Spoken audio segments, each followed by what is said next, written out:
우리 공무원이 북측에 피살된 사건과 관련해서 정치권의 공방이 계속되고 있습니다. 더불어민주당은 정부와 군이 잘 대응했는데도 야당이 과도한 정쟁을 한다고 비판하고 있습니다. 하지만 어제 합참 보고를 받은 국민의힘, 북한이 시신을 불태웠다는 것이 명백하다면서 날을 세웠습니다.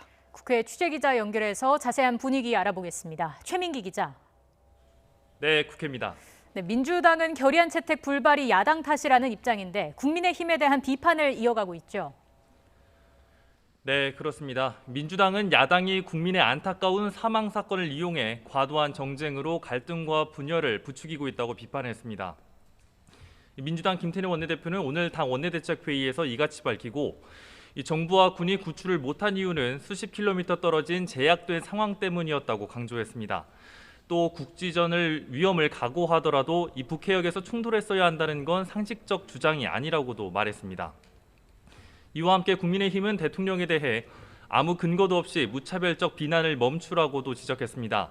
야당이 세월호 참사까지 끄집어내 대통령의 무능 프레임을 씌우고 있다며 이 대통령의 지시로 북한 김정은 국무위원장의 사과와 이 재발 방지 약속을 끌어냈다는 점에서 오히려 의미 있는 진전이라고 반박했습니다. 이 관련 발언 직접 들어보겠습니다.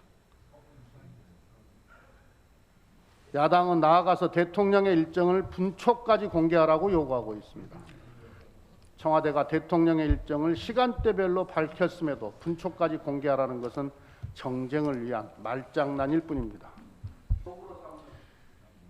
이어 이번 사건을 이용해 남북 냉전 대결 구도로 몰아가려 해서는 안 된다며 정부 여당이 남북 공동조사를 제안한 만큼 소모적 정쟁을 그만 멈추라고 덧붙였습니다.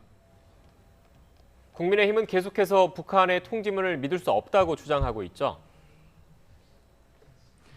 네, 맞습니다. 주호영 원내대표는 오늘 YTN 라디오와의 인터뷰에서 민주당이 북한이 시신을 불태우지 않았다고 해 결의문에서 그 문구를 빼야 한다고 주장하고 있는데 이미 우리 군 당국이 특별 정보를 통해 북측이 시신에 연유를 발라 태우라고 했다는 지시를 한 것으로 확인했다고 밝혔습니다. 여기서 연유는 북한 용어라며 이 휘발유나 디젤 등 타는 연료를 가리킨다고도 설명했습니다. 우리 국방부가 특별 정보, 그걸 이제 전문 용어로 SI라고 합니다. 스페셜 인포메이션에 의해서 시신을 불태우라고 확인했다고 보고를 한 거예요. 이어 주 원내대표는 사건이 발생하고 난 뒤 대통령의 47시간 동안의 행적이 이해가 안 된다면서 문 대통령이 앞서 대통령의 시간은 공공재라고 했던 만큼 반드시 행적을 밝혀야 한다고 주장했습니다. 이와 동시에 국방위 외통위 소속 의원 중심의 이 당내 연평도 피격 사건 진상조사 TF는 이 브리핑을 열었습니다. 북측의 통지문 주장이 대부분 거짓이고 정부의 대처도 아니했다고 비판했습니다. 이들은 북측이 시신 소각 사실을 부인하고 사살 지시를 정장히 했다는 등의 주장을 하고 있는데 이는 모두 거짓이라고 조목조목 반박한 뒤 이 사과문이라는 이 통지문은 실은 대한민국 기만 문서라고 지적했습니다. 이어 군이 상황을 모두 공유했음에도 청와대는 피살될 때까지 단 한마디 지시도 없었고 되려 이튿날까지 시간을 끌며 은폐한 정황까지 있다고 날을 세웠습니다.